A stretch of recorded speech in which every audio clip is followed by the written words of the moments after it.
অসৎ শাসন করা, জোর জবরদস্তি করা, আমার কথার বাইরে অন্য কোনো কথা চলবে না, এই যে নিয়ম নীতি, এই নিয়ম নীতি আমরা আর কখনো দেখতে চাই না।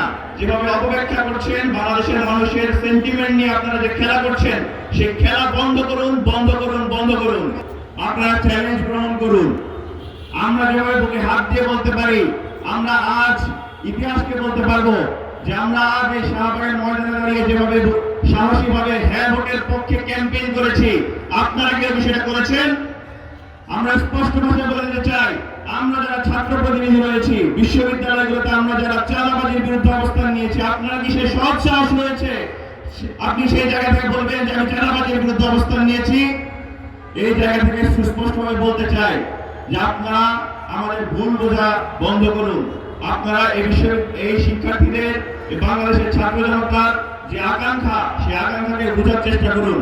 আমরা বরাবরই বলে এসেছি, আমরা জুলাইয়ে যারা শহীদ, জুলাইয়ে যারা এখনো আহত রয়েছেন, তাদের আকাঙ্ক্ষাকে আমরা মর্যাদা দিতে চাই। আমরা বলেছি বারবার যে এই বাংলাদেশ বিনির্মাণে আমরা দুর্নীতিমুক্ত সমাজ গঠন করতে চাই।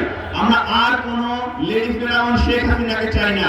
আমরা এমন কোন ব্যবস্থা চাই না যেখানে দুর্নীতি দমন কমিশন স্বাধীন থাকবে না, বিচার ব্যবস্থা স্বাধীন থাকবে না, পিএসসি স্বাধীন থাকবে না, এমন কোন ব্যবস্থা আমরা চাই না। সেই ব্যবস্থা চাই। কিন্তু দুঃখজনক ব্যাপার, যখন এই সংস্কার শুরু হয়েছে, শুরু থেকে দেখা গিয়েছে নোট অফ ডিসেন্টের যে শব্দ, ওই শব্দের যে আগাতে বাংলাদেশের মানুষ জর্জরিত হয়ে গিয়েছে। সুপ্রিয় উপস্থিতি, আপনারা দেখেছেন 5 আগস্ট যখন গণঅভ্যুত্থান হয়েছিল, সেই রাত থেকে আমাদের বাংলাদেশের এই অভ্যুত্থানকে ব্যর্থ করার জন্য একের পর এক চেষ্টা চালানো হয়েছে। সেই চেষ্টা আজ পর্যন্ত অব্যাহত রয়েছে। বাংলাদেশের মানুষের দুঃখ দুর্দশা কখনোই আসলে শেষ হয়নি।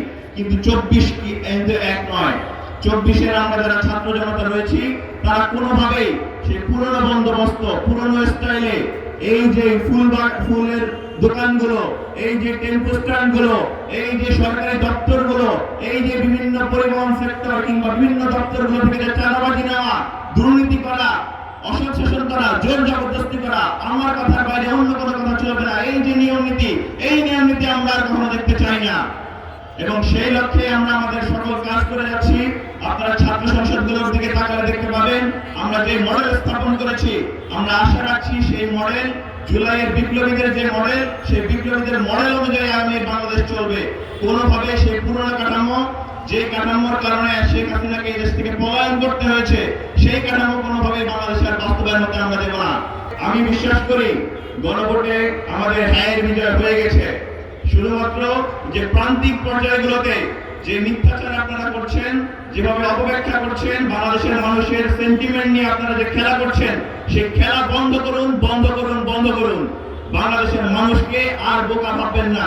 আমরা আশা রাখবো বাংলাদেশ বিনির্মাণের যে স্বপ্ন আমরা 5 আগস্ট 2024 সালে দেখেছি, সে ধারা সামনে অব্যাহত থাকবে। কোন প্রকার শক্তি, আধিপত্যবাদ, ফ্যাসিবাদ, সাম্রাজ্যবাদ কেউ আমাদেরকে সে পথ থেকে বিচলিত করতে পারবে না ইনশাআল্লাহ।